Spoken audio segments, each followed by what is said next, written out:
মানে কি, আত্মা মানে কি, পাখি মানে কি।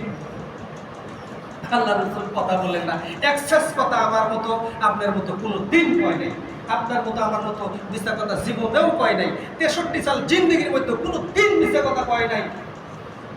একবারে বিশুদ্ধ মানুষ, একবারে সহিশুদ্ধ মানুষ, যার কোনো ত্রুটি নাই, যার কোনো ভুল নাই, যার কোনো গল্প নাই। 63 সাল জিন্দেগির মধ্যে কোনো দিন মিথ্যা কথা কয় নাই, কোনো দুর্ব্যবহার করে নাই।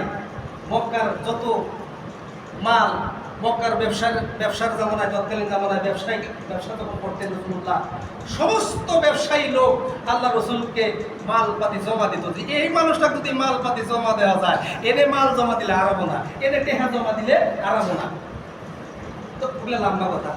তো রাসূলুল্লাহ সাল্লাল্লাহু আলাইহি সাল্লাম জিবরিল আমিন এসে বলল, ইয়া রাসূলুল্লাহ আপনি বলিয়ে দেন, আল্লাহ পাক বলল ইয়াসআলুনাকা আনির রূহ কুলির রূহু মিন আমরি রাব্বি। নবী হে, আপনি জানিয়ে দেন এই রূহ, এই পাখিটা কেবলমাত্র আল্লাহর হুকুম, বাকি কিছু। মানুষের যে পাখি আছে রূহ, এটা কি? নবী কি কইল? এটা কেবলমাত্র আল্লাহ পাকের হুকুম। ইয়াসআলুনাকা আনির রূহ কুলির রূহু মিন আমরি রাব্বি। এটা কেবলমাত্র আল্লাহ পাকের হুকুম। নবী হে, আপনি জানিয়ে দেন। আল্লাহ রাসূল জানিয়ে দেওয়ার সাথে সাথে এই কথা বুঝে গেল। বললো, হুজুর আরেকটা প্রশ্ন করি, মানুষের বিবেকে কেমনে কাম করে? মানুষের বিবেকে কেমনে কাম করে? এই ইহুদি আবার প্রশ্ন করলো। আল্লাহ রাসূল বললেন, ওয়ামা উতিতুম মিনাল ইলমি ইল্লা কালিলা। সূরা পড়না, আল্লাহু আকবার। ওয়ামা উতিতুম মিনাল ইলমি ইল্লা কালিলা। এই আয়াতের লাশের দিকে ইয়াসআলুনাকা আনির রূহ কুলির রূহু মিন আমরি রাব্বি ওয়ামা উতিতুম মিনাল ইলমি ইল্লা কালিলা।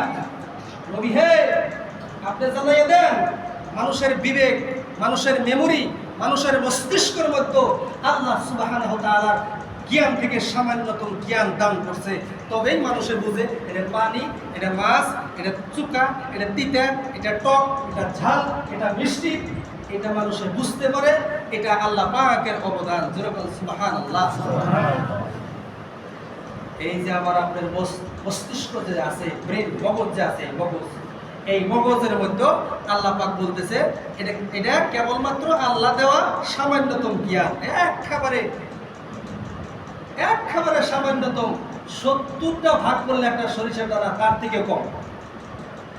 থেকেও কম, আল্লাহ পাক জ্ঞান দান করছে মানুষকে।